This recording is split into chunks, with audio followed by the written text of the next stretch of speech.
నమస్తే అండి. చూస్తున్నారు కదా, మంచిగా టేస్ట్ చేయాలనిపించేలాగా ప్రిపేర్ చేసుకున్నాము బూందీ.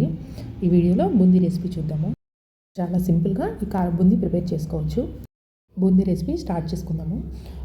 బూందీ కోసం 2 కప్పులు శనగపిండి తీసుకుంటున్నాను. శనగపిండిని జల్లించుకోవాలి.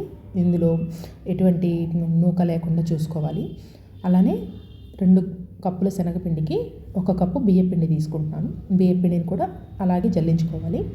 ఇలా జల్లించుకున్న తర్వాత కొంచెంగా ఉప్పు, కొంచెం సోడా ఉప్పు వేసుకుంటున్నాను. ఇప్పుడు ఇదంతా ఒకసారి బాగా మిక్స్ చేసుకొని సరిపడా వాటర్ పోసుకుంటూ పల్చగా కలుపుకోవాలి. మరీ పల్చగా కాదు, అలానే మరీ థిక్గా కాదు. మనం దోశ బ్యాటర్కి ఎలా అయితే కలుపుకుంటామో అలా కలుపుకుంటే సరిపోతుంది. చూడండి, ఇక్కడ ఇలా కలుపుకున్నాను నేను.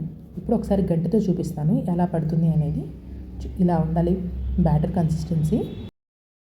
పిండిని కలుపుకునేటప్పుడే నేను ప్యారలల్గా స్టవ్ మీద ఆయిల్ పెట్టేసుకున్నాను. ప్యాన్లో ఆయిల్ హీట్ అయిన తర్వాత ఇలాంటి హోల్స్ ఉన్న గరిటె తీసుకొని, లేకపోతే బూందీకి సపరేట్గా ఇంకొక గరిటె కూడా ఉంటుంది, అదైనా తీసుకోవచ్చు. నేను ఇక్కడ కొంచెంగా చేస్తున్నాను కాబట్టి చిన్న గరిటెలోనే చేస్తున్నాను.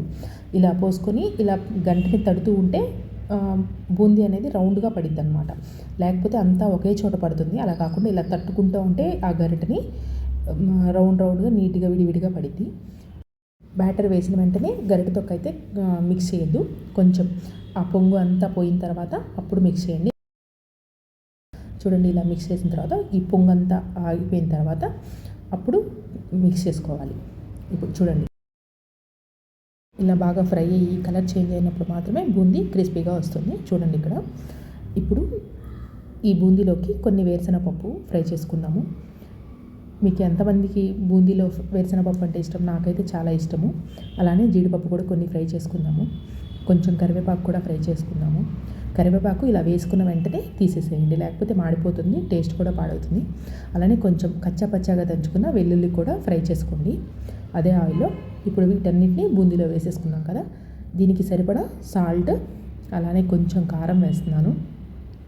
ఉప్పు కారం అనేది చూసుకొని వేసుకోండి. అలానే ధనియా పౌడర్, కొంచెం జీరా పౌడర్. ఈ స్పైసెస్ అన్నిటిని ఒకసారి మిక్స్ చేసుకుందాము. మనకు క్రిస్పీగా బూందీ రెడీ అయిపోయింది, చాలా సింపుల్గా. అలానే ఈ వీడియో మీకు నచ్చినట్లయితే please like, share and subscribe to my channel. Thank you.